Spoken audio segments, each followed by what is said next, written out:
चलिए अब आपको सीधी तस्वीरें दिखाते हैं। नितिन गडकरी उत्तराखंड के लिए मैनिफेस्टो जारी कर रहे हैं। ये देखिए तस्वीरें सामने आ रही है। मदन कौशिक भी मौजूद हैं। नितिन गडकरी जो कि भारतीय जनता पार्टी का मैनिफेस्टो जारी कर रहे हैं। इसे दृष्टि पत्र का नाम दिया गया है। अटल बिहारी वाजपेयी जी ने हमें उत्तराखंड तीरथ सिंह रावत भी हैं।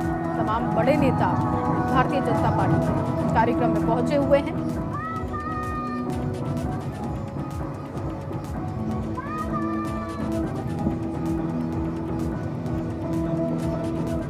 किया है, करती है, करेगी सिर्फ भाजपा।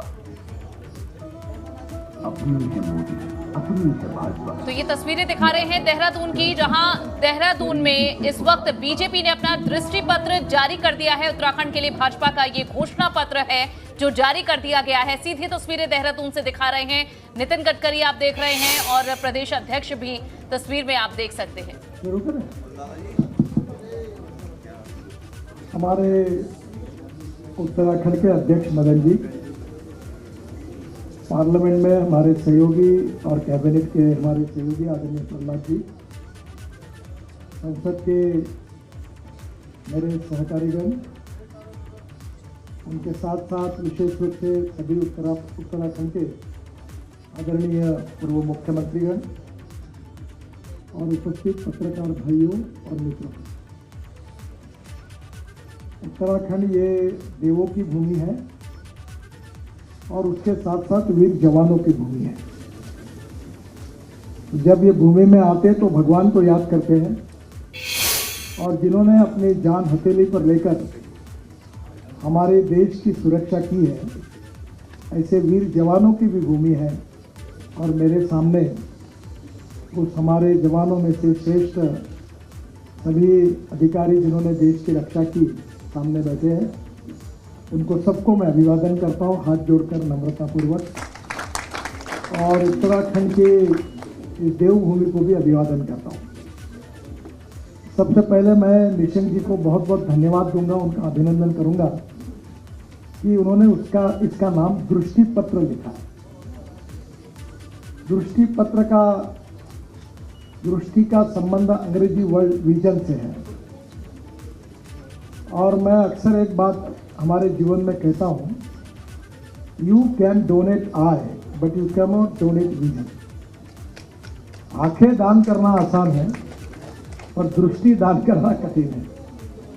तो निशंक जी, आपके नेतृत्व में आपने उत्तराखंड के विकास की एक दृष्टि आज उत्तराखंड को आपने बहुत परिश्रम और मेहनत के साथ दी है। इसलिए आपके नेतृत्व में काम करने वाले सभी ये दृष्टि पत्र समिति के सम्मानीय सदस्यों को और आपको, आपने बहुत अच्छा काम किया है, इसलिए धन्यवाद देता हूं, आपका अभिनंदन करता हूं। हमारे इस दृष्टि पत्र पर मैं जब चर्चा कर रहा था तो मुझे ब्रीफिंग कर रहे थे तो मुझे ध्यान में आया कि इसके 3 इंपॉर्टेंट पिलर है। ज़्यादा बोलने की आवश्यकता नहीं है। एक है इथिक्स, दूसरा है इकोनॉमी और तीसरा है इकोलॉजी एंड एनवायरनमेंट। ये 3 ई का बहुत ही एप्रोप्रिएट विजन इस दृष्टि पत्र में आया है। आपको पता ही है कि मोदी जी के नेतृत्व में हमारी सरकार जो आई और जो काम हमने उत्तराखंड में किया है, वैसे पूरे देश में मोदी जी के नेतृत्व में अच्छा काम किया है। और उसमें से जो काम हुआ वो आपके सामने है। और मैं उन मंत्रियों से हूँ, जब मैं लाखों करोड़ों में बात करता हूँ तो पत्रकार मुझे धीरे धीरे कहते कि नेता भी है और करोड़ों में बात करें तो पैसा कहाँ से आएगा। तो मैं मजाक में नम्रतापूर्वक कहता हूँ कि मेरी एक एक बात सुन लेना, कागज़ में लिख लेना, और अगर नहीं हुई तो ब्रेकिंग न्यूज़ लगा देना। और मुझे मालूम है कि ये कोई आएगा नहीं, क्योंकि मैं पिछले 7 साल में 50 लाख करोड़ रुपए के काम मेरे अनेक विभागों में कर चुका हूँ। तो मैं एक बात कहता हूँ, इस देश में पैसे की कमी नहीं है, इस देश में दृष्टि की कमी है। विकास की एप्रोप्रिएट दृष्टि, appropriate vision for development is the basic need for the country. और इसलिए आज ये बहुत अच्छा दृष्टि पत्र तैयार हुआ है और इसमें इकोनॉमी से लेकर, रोजगार से लेकर, पर्यटन से लेकर, इंफ्रास्ट्रक्चर से लेकर, मेडिकल हेल्थ सर्विसेज से लेकर, विशेष रूप से सभी बातों का बहुत अच्छा भविष्य का कार्यक्रम उसमें दिया है। आज मैं 2 सभाएं भी करने वाला था, पर बरसात के कारण आज वहाँ बहुत परिस्थिति प्रतिकूल होने के कारण मैं जा नहीं पाया। तो दृष्टि पत्र पर जो बातें हैं वो तो मैं अभी मैंने कही है। थोड़ा आपके अनुमति से लेकर दृष्टि पत्र के अंदर ही मेरे विभाग ने जो कुछ काम किया है, जो दृष्टि पत्र के साथ जुड़ा हुआ है, उसका भी उल्लेख करना चाहता हूँ।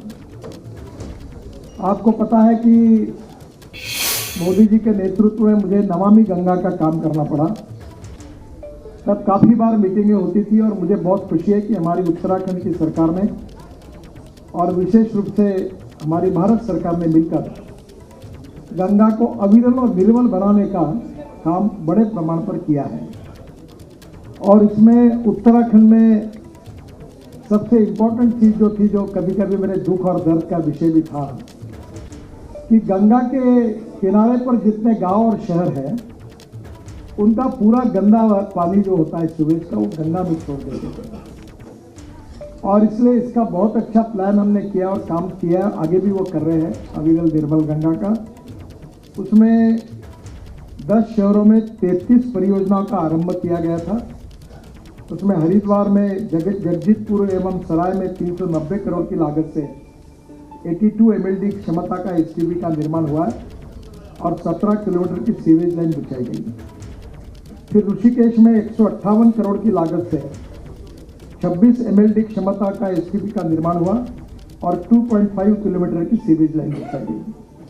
मुनी की रेती में 80.45 करोड़ की लागत से 12.5 MLD क्षमता का STP का निर्माण हुआ एवं 3.5 किलोमीटर की सीवेज लाइन वहां से बिछाई गई है। विशेष रूप से चमोली में 61.83 करोड़ की लागत से 3.5 MLD क्षमता का STP का निर्माण हुआ एवं 11 किलोमीटर की सीवेज लाइन हमने शहर के अंदर बिछाई है। तपोवन में 24.12 करोड़ की लागत से 4.38 MLD क्षमता का STP का निर्माण हुआ और उसमें 1 किलोमीटर की सीवेज लाइन बिछाई गई है। श्रीनगर में 22.51 करोड़ की लागत से 1 MLD क्षमता का STP निर्माण हुआ है एवं 15.40 करोड़ की लागत से STP क्षमता का विस्तार कराया गया और इसके अलावा 2.3 किलोमीटर की सीवेज लाइन भी बिछाई गई है। बद्रीनाथ में 18.23 करोड़ की लागत से 15 MLD क्षमता का STP निर्माण कराया गया तथा 7.26 करोड़ की लागत से 7.5 किलोमीटर की सीवेज लाइन बिछाई गई है। मैं आपको ये सब इसलिए बताना चाहता हूँ कि अभी तक भारतीय जनता पार्टी की सरकार आने के पहले हमने घाट बनाए, गंगा के ऊपर मोक्षधाम बनाए, और इसके पहले इसके तरफ ध्यान नहीं दिया गया। और ये उत्तराखंड के लिए बहुत महत्वपूर्ण है क्योंकि गंगा हमारा आत्मा है, देश का आत्मा। और उत्तराखंड में तो गंगा का महत्व बताने की आवश्यकता ही नहीं है। देवप्रयाग में 15.43 करोड़ की लागत से 1.4 MLD क्षमता का STP का निर्माण, सीवेज लाइन की मरम्मत तथा 7.6 किलोमीटर की नई सीवेज लाइन बिछाई गई है। उत्तरकाशी में 15.32 करोड़ की लागत से 2 MLD क्षमता का STP का निर्माण तथा सीवेज लाइन का मरम्मत कार्य कराया गया। रुद्रप्रयाग में 13.14 करोड़ की लागत से MLD क्षमता, आधा MLD क्षमता का STP, 6.7 kilometre sewage line. Karnaprayag में 12.1 करोड़ की लागत से 0.35 MLD क्षमता का STP और 4.73 किलोमीटर की सीवेज लाइन। गंगोत्री में 10.93 करोड़ की लागत से 1 MLD क्षमता का STP और उसके साथ 2.7 किलोमीटर की सीवेज लाइन। गोपेश्वर में 10.18 करोड़ की लागत से नाले का इंटरसेक्शन एवं डायवर्सन का काम करा गया। त्रिवेणी घाट में 7.23 करोड़ की लागत से 1 किलोमीटर सीवेज लाइन बिछाई गई। चौड़ी गढ़वाल में स्वर्गाश्रम में 5.2 करोड़ की लागत से STP का विस्तार हुआ, 3 MLD क्षमता का। और अलकनंदा को प्रदूषण से बचाने के लिए 4.23 करोड़ रुपए खर्चा किए गए। और जोशीमठ में 48.42 करोड़ की लागत से 3.78 MLD क्षमता का STP का निर्माण हुआ और 2.5 किलोमीटर सीवेज लाइन बिछाई गई। ये काम 22 में पूरा हुआ। तो पहली बात तो हमारी मोदी जी के नेतृत्व में हमारी सरकार की उपलब्धि है कि हमने नमामि गंगा में गंगा को अविरल निर्मल बनाने के साथ साथ मोक्षधाम बनाए, घाट बनाए, उसके सबके डिटेल में मैं अभी और ज़्यादा नहीं जाऊंगा। ये उत्तराखंड की विशेषता है और गंगा हमारी आस्था है और देवभूमि के रूप में पूरे दुनिया का सबसे बड़ा इम्पोर्टेंट क्षेत्र कोई है तो वह है हमारी 4 धाम की यात्रा। और वो 6 महीने ही होती थी। और मैं जब मंत्री बना तब विशेष रूप से बहुत बड़ा हादसा हुआ था, आप सबको याद होगा। तो लोग काफ़ी मर गए। मैंने अधिकारी को बुलाया कि ऐसा क्यों हुआ, रोड पे ये क्यों गिर गई, पहाड़ी क्यों गिर गई। सब सवालों के जवाब मुझे नहीं मिले। तब मैंने हमारे सेक्रेटरी को कहा कि ऐसी कोई चीज़ इम्पॉसिबल है जो हो नहीं सकता। उन्होंने मुझे कहा ये पहाड़ी ऐसे है, ये जियोलॉजी ऐसी है। तो थोड़ा सा जियोलॉजी मैं समझ रहा था, जियोलॉजी, मिनरलॉजी, क्रिस्टोग्राफी, जियोफॉर्मोलॉजी थोड़ा बहुत समझता था। मैंने बोला बताओ मुझे क्या है रिपोर्ट। तब मैंने कहा कि ये आपके बस का नहीं है तो छोड़ दो। तो स्विट्जरलैंड से हमने कंसल्टेंट बुलाया क्योंकि स्विट्जरलैंड और उत्तराखंड ये बहुत समान है। ये जो ओली है ना आपकी, ये दाहोद से अच्छी है और इसलिए मैंने वहाँ के कंसल्टेंट को बुलाया और मैंने कहा कि इसका मुझे सोल्यूशन चाहिए और उनको काम दिया। डीपीआर बना और वही 4 धाम की योजना बनी। अब ये 12,500 करोड़ की योजना 825 किलोमीटर की, 563 किलोमीटर सड़क की हुई, पूरा नया रोड बना है। आप सब उसी का उपयोग करते हैं। मेरी देखने की इच्छा अभी तक मैं जा नहीं पाया, चुनाव के बाद आऊँगा और क्लाइमेट के कारण वहाँ जाने की मेरी बहुत इच्छा है। काफ़ी टनल वाइडक्ट हमने बनाए, रोड से एमिनिटीज बनाई है, मेडिकल की सुविधा बनाई है, पेट्रोल पंप बनाए, रेस्टोरेंट बनाए, होटल बनाए, बहुत सुंदर बनाए। 176 किलोमीटर की सड़क में ब्रिज टनल का काम तेजी से चल रहा है। बीच में सुप्रीम कोर्ट में केस गई और आज मुझे बताते हुए बहुत खुशी हो रही है कि सुप्रीम कोर्ट में क्योंकि डिफेंस की दृष्टि से भी ये रोड बहुत महत्वपूर्ण था। बद्रीनाथ, गंगोत्री, यमुनोत्री, 4 धाम का आगे का सुरक्षा का भी महत्व था। हमारे डिफेंस मिनिस्टर आज मैं बहुत याद करूँ रावत साहब को। तब मैंने उनको कहा था बुलाकर कि रावत साहब सुप्रीम कोर्ट में केस चल रही, काम बंद पड़ा हुआ है और ये जो वीड के बारे में सुप्रीम कोर्ट का आग्रह है, इकोलॉजी एंड इन्वायरमेंट भी महत्वपूर्ण है। पर हमारे रनगाड़े चाइना की सीमा तक कैसे पहुँचेंगे, हमारे ट्रक कैसे जाएंगे। और एक तरफ हमारे बाजू में चाइना ने पूरा विकसित किया, वो पूरा वीके सिंह जी को मैंने कहा था, उन्होंने पूरा गूगल से तैयार करके हमने पूरा दिखा बताया, मैंने बोला ये कैसा करेंगे। तो राष्ट्रीय सुरक्षा सलाहकार डोवाल साहब, उनके असिस्टेंट जे खंडारी थे और मैंने कहा कि आप सुप्रीम कोर्ट में इंटरवेन करेंगे और उन्होंने भी डिफेंस की तरफ से अपना एफिडेविट किया, वो क्लियर हुआ है। एक सुप्रीम कोर्ट ने कमेटी अपॉइंट की है और आज मुझे बताते हो आपको बहुत खुशी हो रही है क्योंकि जिस बात की इस दृष्टि पत्र में उल्लेख किया नितिन जी आपने, इकोलॉजी एंड इन्वायरमेंट का, जल प्रदूषण, वायु प्रदूषण और ध्वनि प्रदूषण से मुक्ति दिलाना, ये बहुत महत्वपूर्ण बात है। और इसलिए आज मैं आपके सामने बताते हुए मुझे खुशी हो रही है कि हमने ऑलरेडी ऐसा निर्णय किया है कि भले सुप्रीम कोर्ट ने कहने के बाद में भी हम एक भी पेड़ काटेंगे नहीं, हम 100% पेड़ ट्रांसप्लांट करेंगे। अभी हम एक दिल्ली में एक 10 किलोमीटर का द्वारका एक्सप्रेस हाईवे बना रहे, 30,000 करोड़ का। हम लोग बहुत एक नीचे में रोड, ऊपर में ब्रिज, ऊपर में ब्रिज, ऊपर में मेट्रो, तो मैंने बहुत अलग अलग प्रकार के डिज़ाइन में, ये भी बहुत स्टेट ऑफ आर्ट प्रोजेक्ट है। इसमें हमने 12,000 ट्री ट्रांसप्लांट किए और वो जिंदी है। तो मैंने कहा जब ब्रीफिंग के लिए आए थे तो मैंने कहा ना, तो अधिकारी बोले सर ये संभव नहीं है, इतना कैसे ट्रांसप्लांट करेंगे। मैंने बोला आपको संभव है कि नहीं थोड़ी पूछ रहा हूँ, सरकार मैं बोलूँगा वैसे चलेगी, आप बोलोगे वैसे तो नहीं चलेगी। एक भी पेड़ नहीं काटना और 1,000 कॉन्ट्रैक्टर को तैयार किया, ऑलरेडी देश में हमने तैयार किए ट्रांसप्लांट करने वाले। उनकी एक कॉन्फ्रेंस दिल्ली में लेने वाले हैं और उत्तराखंड के युवाओं को ट्रांसप्लांटेशन का ट्रेनिंग देंगे। और विशेष रूप से जवानों से मेरे अनुरोध है कि जो इसमें काम करते हैं वो आगे आए। हम कॉन्ट्रैक्ट फिक्स करेंगे कि कितने डायमीटर है पेड़ का, उतना रेट देंगे, आप जितना काम करना है उतना करो, वहीं के वहीं ट्रांसप्लांट करो या सरकार जो कहेगी वहाँ पेड़ लगा दो। और एक पेड़ अगर मर जाएगा तो 5 नए पेड़ 3 मीटर के लगाने का खर्चा हम करेंगे और उत्तराखंड के पर्यावरण की रक्षा करेंगे।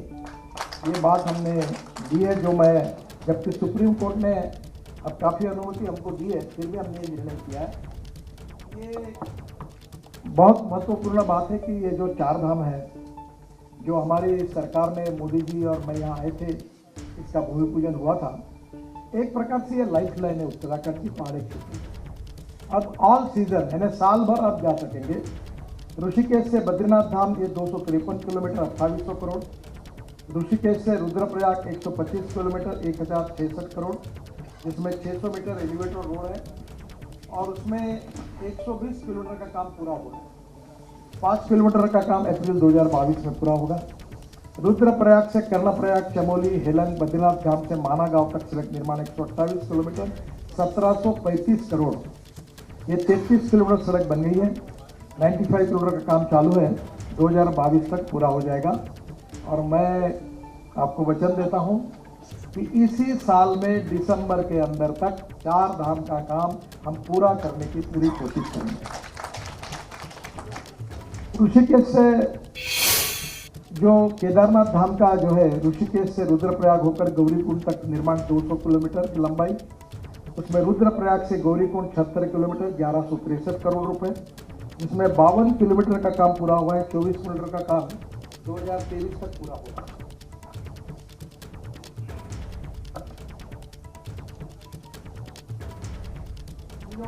गंगोत्री धाम है, इसमें ऋषिकेश से गंगोत्री, ये जो इसमें ऋषिकेश से धरासू 142 किलोमीटर, ये 1600 करोड़ का काम है। 134 किलोमीटर पूरा हो गया। 8 किलोमीटर काम अप्रैल 2022 तक पूरा हो जाएगा। धरासू से उत्तरकाशी होकर गंगोत्री 88 किलोमीटर 908 करोड़ का है। 22 किलोमीटर का पूरा। उत्तरकाशी में गंगोत्री तक सड़क चौड़ीकरण का काम अंतिम इसमें है।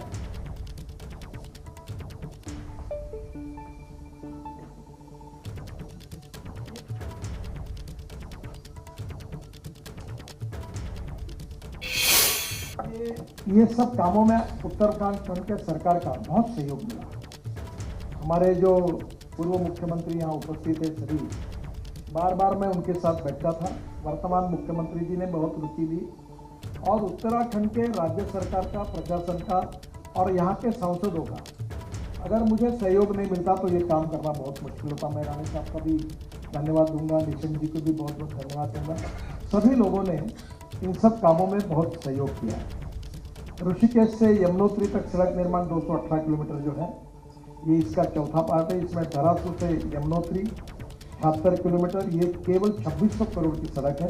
31 किलोमीटर काम पूरा हो गया। 21 करोड़ काम जून 22 में पूरा हो जाएगा। ये सब काम पूरा होते समय काफ़ी अड़चनें आई। हमने काफ़ी नई टेक्नोलॉजी का उपयोग किया है, विदेशी तंत्रज्ञान का उपयोग किया है कि इसके बाद कोई भी बादल फटे, कितनी भी बरसात आए, ना रोड कोई बहेगा, ना एक आदमी का जीवन गंवाना पड़ेगा। इतना सोच सोच के इसकी योजना बनाई है। और जिसे ये ओजनी टनल 2 किलोमीटर की, ये 2023 तक पूरी हो जाएगी। पालीगढ़ से जानकी चट्टी तक सड़क निर्माण कार्य जल्दी शुरू हो जाएगा। सिलचाना के पास राडी टनल, ये करीब 5 किलोमीटर की है। सितंबर 2023 तक इसका भी काम पूरा हो जाएगा। एक और इम्पोर्टेंट बात है जो मेरे ड्रीम प्रोजेक्ट थे, 4 धाम, क्योंकि जब मैं मंत्री नहीं था पर टीवी पर देखता था इतने लोग अटक गए, इतने फंस गए, इतने मर गए, तो मुझे बड़ा अस्वस्थता हो रही थी कि ये क्यों हो रहा है, कैसा हो रहा है। तब मुझे मंत्री बनने के बाद ये मौका मिला तो मेरे लिए बहुत खुशी और समाधान है। और दूसरी बात थी कि मानस सरोवर जाने, तो मेरी पत्नी मुझे कह रही थी कि तुम इतना, वैसे तो कोई राजनीति में मेरे परिवार में कोई है नहीं, मुझे मेरी एक इच्छा है मुझे मानस सरोवर लेके जाओ। तो मैंने कहा ये चाइना से नहीं जाएंगे, मैं आपको हिंदुस्तान से लेके जाऊँगा। तो हर बार मैं उसको रोकता रहा। अब मैंने उसको कहा कि इसी साल दिसंबर के पहले मैं आपको पिथौरागढ़ से मानस सरोवर तक यात्रा करने के लिए निश्चित रूप से लेके जाऊंगा। तो जैसे ये 4 धाम है, वैसे ये कैलाश मानस सरोवर की यात्रा, ये दोनों यात्रा उत्तराखंड की एक प्रकार से लाइफलाइन है। टनकपुर से पिथौरागढ़ तक कनेक्टिविटी हो गई है। टनकपुर से लिपू लेक 366 किलोमीटर का काम है। और मुझे बहुत, मेरी भी हिम्मत नहीं हुई, -8 डिग्री पे, सब इनको पता होगा, हमारे बीआरओ के जवान -8 डिग्री पर काम कर रहे हैं। वो जो मशीन ले जानी थी वो मैंने उनको शायद ऑस्ट्रेलिया से मंगवा के दी, तो मशीन कैसे जाए, तो मैंने एयरफोर्स में मेरे मित्र थे नागपुर के एयरफोर्स वाइस मार्शल ने उनको बुलाया। मैंने बोला ये मशीन मुझे वहाँ लेके जाना है, ड्रिलिंग मशीन।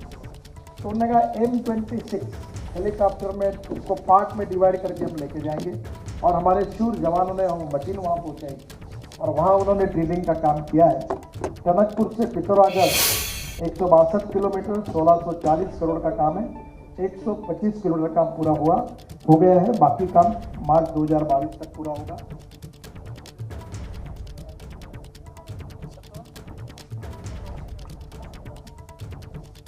ये जो पिथौरागढ़ से लिपुलेख है ये बहुत इम्पोर्टेंट है। अभी मैं इनको भी कह रहा था, प्रहलाद जी को, कि एक दिन आप जरूर इस रोड से मानस सरोवर जाइए। पिथौरागढ़ से लिपुलेख 204 किलोमीटर का काम 3100 करोड़ रुपए का है। ये बीआरओ कर रहा है, 85% काम पूरा हुआ है और आप सबकी शुभकामनाएं और आशीर्वाद रहेगा तो इस साल दिसंबर के पहले ये काम पूरा हो जाएगा। और ये मानस सरोवर का और विशेष रूप से चार धाम का, ये हमारे मोदी सरकार ने उत्तराखंड को दी हुई सबसे बड़ी गिफ्ट है और ये काम इस साल में दोनों पूरे हो जाएंगे, इसका मुझे बहुत विश्वास है। मुझे बहुत सौभाग्य मिला कि सागर माला एक योजना मैंने बनाई थी 16 लाख करोड़ की और मेरा बजट था 800 करोड़ का, पर मैं काम पूरा किया। अभी कभी आप जिनको ज़्यादा रुचि है उनको मैं बताऊंगा मैं पैसा कहाँ से लाता हूँ और कहाँ से लाता हूँ। तो वो सागरमाला पोर्ट डेवलपमेंट की थी, उसमें गंगा का जलमार्ग बन गया, 102 नदियों को जलमार्ग में कन्वर्ट कर दिया। मेरी बहुत इच्छा थी कि उत्तराखंड के तालाब में मैं एम्फीबियस सी प्लेन से आऊँ और प्लेन पानी पे उतर जाए ऋषिकेश में। तो मैंने सब मान्यता दिलाई है, प्लेन लेने वाला आदमी चाहिए। 18 करोड़ का 18 सीटर प्लेन है, आपने हेलीपोर्ट जैसे बनाया तो उसमें ड्रोन पोर्ट भी बनेगा, क्योंकि वो दिन दूर नहीं है। अभी हमारी सरकार ने ड्रोन पे इतना काम किया, मेरे यहाँ गन्ना 3 चीनी मिले में चलाता हूँ, पूरा स्प्रेइंग ड्रोन से होता है। और अभी इसके बाद 2 लोग बैठकर 4 लोग बैठकर ड्रोन में उड़ेंगे और हेलीपोर्ट पे ड्रोन पोर्ट पे उतरेंगे, वो दिन दूर नहीं है। हमने एम्फीबियस सी प्लेन बनाया, मुझे बहुत खुशी है। आपके देश में सबसे ज़्यादा हेलीपोर्ट उत्तराखंड में अच्छे है। और अभी हमने 20 रोड ऐसे बनाए हैं जहाँ एयरफोर्स का सबसे बड़ा हवाई जहाज उतर सकता है। एयरफोर्स में रोड कम एयर स्ट्रिप दोनों एक ही जगह है। और ये पानी पे जाने वाले भी हवाई जहाज हमने शुरू किए जो पानी पे भी उतरते और इस पर एम्फीबियस सी प्लेन ये एयर स्ट्रिप पे भी उतरते। तो उत्तराखंड में पानी की कमी है, वो जो आपका बहुत बड़ा टेहरी डैम है उसमें डायरेक्ट दिल्ली से निकलकर आगरा से उड़ के पानी से यमुना से डायरेक्ट टेहरी इसमें उतर के आ सकते हैं। और वो दिन दूर में मैंने इसकी टेस्ट की समुद्र में बैठा था, बहुत मज़ा आती है। अब उत्तराखंड में हमारी सरकार निश्चित रूप से वो लाएगी। और इसमें सबसे बड़े हमने सागरमाला, फिर 25 लाख करोड़ की भारतमाला जिसमें 20 लाख करोड़ का काम लगभग पूरा होकर आया है और 25 लाख करोड़ की सेकंड फेज हम शुरू कर रहे हैं। अब हमने तीसरी मोदी जी के मार्गदर्शन में तीसरी योजना शुरू की है, उसका नाम है पर्वतमाला। और मुझे खुशी है कि पर्वतमाला में जब नितिन जी अभी बता रहे थे तो मैं जब गया था बद्रीनाथ केदारनाथ तब मैं उनको कह रहा था कि ऊपर से ऊपर जोड़कर हो सकता है। देखिए, nothing is impossible. Impossible word itself it means that I am possible. तो मुझे लगता है आज वो पूरा होते आ रहा है कि 4 धाम यात्रा सुविधाजनक एवं सुरक्षित हो। इसके लिए हर बार हेलीकॉप्टर में जाना तो मौसम खराब हुआ, जब निकलते बैठते तो मौसम खराब हुआ, ये बहुत बड़ी दिक्कत है। अब वो नहीं आएगी क्योंकि हम उत्तराखंड में 7 स्थानों पर रोपवे निर्माण का काम जल्दी शुरू कर रहे हैं। केदारनाथ के लिए 985 करोड़ की लागत से 13 किलोमीटर तथा हेमकुंड साहिब के लिए 764 करोड़ की लागत से 12.6 किलोमीटर रोपवे निर्माण का टेंडर हो गया है। 5 स्थानों पर रोपवे का डीपीआर बन रहा है। पिथौरागढ़ जिले के पंचकोटी से बौरानी तक 3.17 किलोमीटर रोपवे का डीपीआर बन रहा है। बौरानी से बहुत बड़ा सांस्कृतिक महोत्सव होता है और इसमें बहुत सारे लोग शामिल होते हैं। रोपवे बन जाने से लोगों को बहुत सहूलियत हो जाएगी। बाद में पालाटी बेट से खलिया टॉप तक 6 किलोमीटर रोपवे का डीपीआर बन रहा है। और पिथौरागढ़ जिले के मुनस्यारी में सिर्फ खलिया टॉप टेकर्स की पसंदीदा जगह है। यहाँ रोपवे बन जाने से पर्यटन को बढ़ावा मिलेगा। ऋषिकेश बैराज से नीलकंठ महादेव तक 4 किलोमीटर रोपवे का डीपीआर बन रहा है।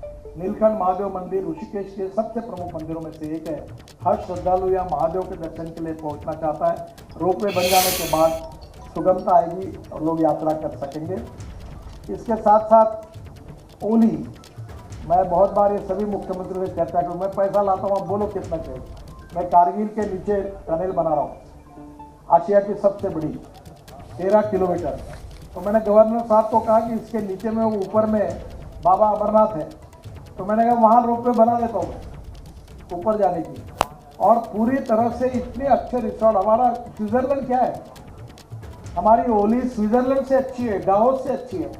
और मुझे बहुत खुशी है कि ओली से गोरसन तक 3 किलोमीटर रोपवे का डीपीआर बना रहे हैं। और आगे हमारी नई सरकार आएगी तो ओली का विकास करेंगे और वर्ल्ड के टूरिस्ट यहाँ ओली के लिए उत्तराखंड में आएंगे, ये मैं आपको विश्वास के साथ बताऊंगा। गढ़वाल का ओली गोरसन बुग्याल ट्रेक सबसे रोमांचक ट्रेकिंग प्लेस है और यह स्थान स्विट्जरलैंड से भी ज़्यादा सुंदर है। यहाँ रोपवे बनाने के बाद पर्यटकों की संख्या बढ़ जाएगी। नैनीताल से रानीबाग से हनुमानगढ़ी तक 12 किलोमीटर रोपवे डीपीआर बन रहा है। नैनीताल पर्यटकों का पसंदीदा स्थल है और पर्यटकों की संख्या बढ़ाने में, इसको भी ट्रैफिक जाम कम करने में इसका उपयोग होगा, ये भी बहुत इम्पोर्टेंट है। और वैसे मैंने इनको कहा है और 10, 20, 50 प्रपोजल जो भी नई सरकार बना के आएगी, आप चिंता मत करिए, वो पूरे प्रपोजल को हम लोग करके पूरा उत्तराखंड को पब्लिक ट्रांसपोर्ट और इलेक्ट्रिसिटी के रोपवे से हम जोड़ के देंगे। एक इम्पॉर्टेंट बात है कि मेरे कार्यकाल में एक उत्तराखंड में बहुत अच्छा काम हुआ और वो ये हुआ कि 1970 से इरिगेशन के प्रोजेक्ट बंद पड़े थे और उसमें काफ़ी झगड़े राज्यों के बीच में थे। तो मोदी जी के नेतृत्व में हमारी सरकार ने वो करके दिए हैं। मुझे याद है अभी मैं त्रिवेंद्र सिंह रावत जी को बोल रहा था कि मैंने 7 मुख्यमंत्री को बुलाया, चाय और नाश्ता खिलाया, मैंने कहा दरवाज़ा बंद किया है मैंने। अब 1970 से आप झगड़ा कर रहे हो, अभी जब तक आप सोल्यूशन नहीं निकालते तब तक दरवाजा नहीं खुले। और मुझे खुशी है कि लखवाड़ बहुउद्देशीय परियोजना, रेणुका जी बांध परियोजना और किशऊ बांध परियोजना, जिसमें उत्तराखंड को पानी भी मिलेगा, बिजली भी मिलेगी और बहुत अच्छा, ये तीनों योजना को मंजूर किया। इसका डिटेल मैं यहाँ के मीडिया की वेबसाइट पर डाल दूंगा। बाद में उत्तराखंड में काफ़ी रोड हमने बनाए हैं। अब केवल आखिरी में एक ही बात बताऊंगा, उसका तो मैं वेबसाइट पे डाल दूंगा। मैं परसों यहाँ उत्तराखंड में मुख्यमंत्री के साथ एक कार्यक्रम में था, ये अपना या ख से क्या नाम है, खटीमा, तो वहाँ गांव में था, उन्हीं की कॉन्स्टिट्यूंसी में है। तो उन्होंने भाषण में बताया कि नितिन जी, हमारे यहाँ रोज 10 हवाई जहाज दिल्ली से आते हैं उत्तराखंड में, देहरादून में। तो मेरे भाषण में कहा चिंता मत करिए, 1 साल के अंदर गारंटी देता हूँ एक भी जहाज दिल्ली से देहरादून नहीं आएगा। तो ये कैसा होगा? मैंने बोला, हमने मुंबई पुणे जब रोड बनाया हाईवे, तो पहले 13 फ्लाइट चलती थी, अब सब फ्लाइट बंद हो गई। अब दिल्ली से देहरादून में नया रोड बना रहा हूँ 2 घंटे में। बाद में जो एग्जिस्टिंग रोड है उससे अभी लोग बताते हैं कि 2.5-3 घंटे में वो पहुंच रहे हैं। वो मेरठ का हाईवे बना हुआ है, ये मैं नया हाईवे बना रहा हूँ 2 घंटे वाला।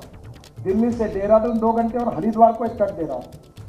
तो दिल्ली से हरिद्वार 2 घंटे में, दिल्ली से देहरादून 2 घंटे में, दिल्ली से जयपुर 2 घंटे में, दिल्ली से चंडीगढ़ 2.5 घंटे में, दिल्ली से अमृतसर 4 घंटे में, दिल्ली से वैष्णो देवी कटरा 6 घंटे में और दिल्ली से श्रीनगर 8 घंटे में और दिल्ली से मुंबई 12 घंटे में।